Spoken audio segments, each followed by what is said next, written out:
Hello everyone, and welcome to this week's I've Been Playing. Today I have one game to talk about which has been out for quite some time, so I'm not gonna, elaborate too much on it, but what I've been playing this weekend is Sleeping Dogs Definitive Edition. This edition was released in 2014, if you can believe it. It's already somehow 6 years old, and it was on, or still is on, I guess, PS4, Xbox One, and on Steam. If you don't know what it is, basically it's a crime drama. It's set in Hong Kong, so you're exploring Hong Kong. It is open world eventually, and you are playing as a cop, or at least you're working as a cop. You play as Wei Shen, and you are trying to infiltrate the triads to kind of figure out, they're the gangs, to try and figure out what is going on.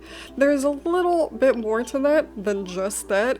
Obviously, something happened with the triad that you're trying to get into or accepted into, and something that happened with Wei's family in the past. I haven't gotten far enough to know quite exactly what that is yet. Don't know how long the game is, but I didn't play, nearly long enough to get there. But there is a little more backstory, personal backstory, involved in this overarching plot. In terms of the open world stuff, it takes about an hour. It took me maybe 50 minutes to an hour to fully unlock the open world stuff. I don't know if it's completely open world immediately. It looks like you can go anywhere on the map basically as soon as it opens up. I didn't go to the other areas of the map until a little later on after I did some more of the main missions, and there started to be other things to do in those areas, but it looks like you may be able to explore the whole map right off the bat, which is kind of nice and not something that happens too often. I feel like a lot of open world games, even though they're open world games, will have bits of the map locked off, but I feel like that didn't happen here. Could be wrong. So when it goes to open world, you have the main missions, obviously.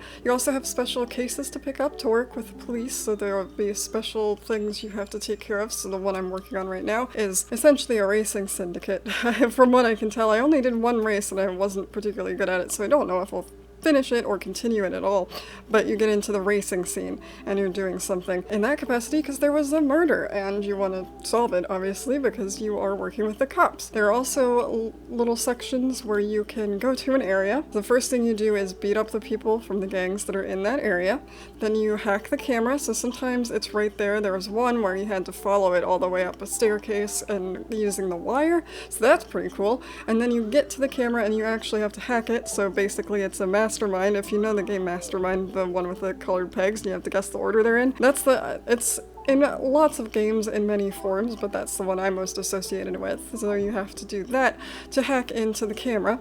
Then you go back to your apartment, and you have surveillance equipment in your apartment. So what you do is you log in to your computer at your home, you pick the correct security camera, and you look through it to find the drug dealer. And it's pretty straightforward because there'll generally be two people very obviously talking to each other, and somebody hands something off to somebody else, and then obviously that's the one you arrest. There are also favors, which are basically just little side missions. There'll be a character waiting around for you to do something for them, and then you go do it. Mission over.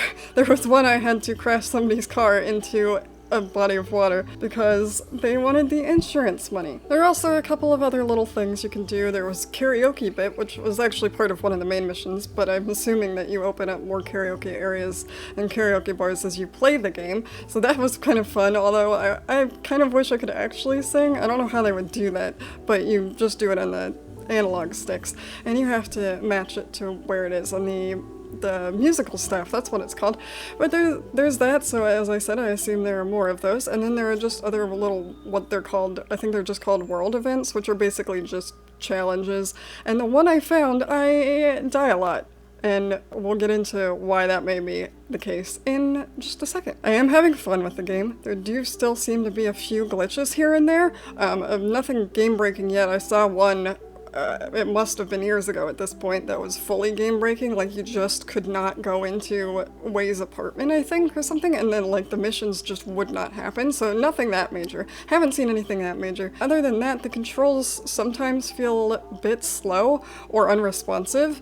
That may be just me, and it seems mostly just in the main campaign. Like I go to counter and he just kind of like whipples there if I don't do it at exactly the right time, and then I hit it again when they get a red aura or a red line around them, the enemies, when they're going to attack you and you can counter them.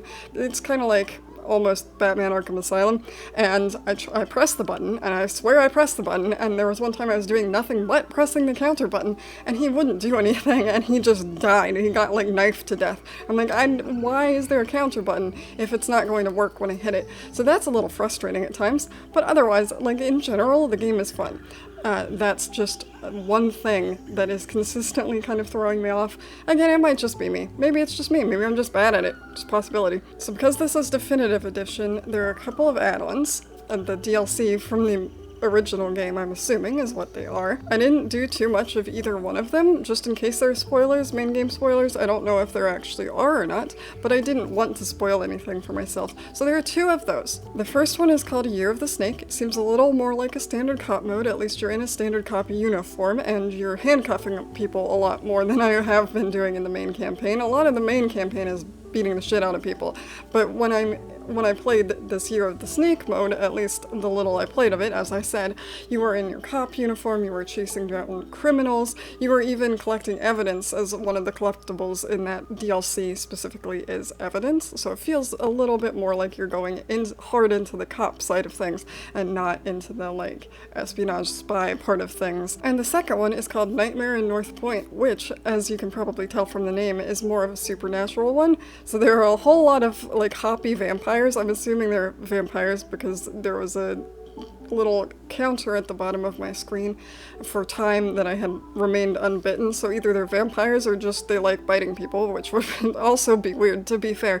So it's all about spooks and stuff like that. It's a little spooky. There's some teleportation, and that's the one where I had a particularly funny glitch, which I will show you now. So I was chasing this person, and he's stuck on a pillar.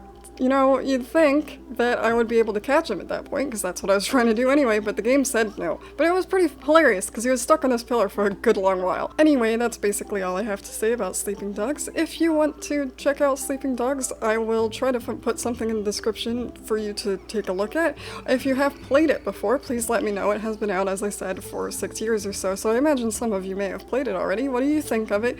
What do you think of how it looks? And do you think you might check it out if you haven't yet? Let me know in the comments, and I will see you next Monday. Bye!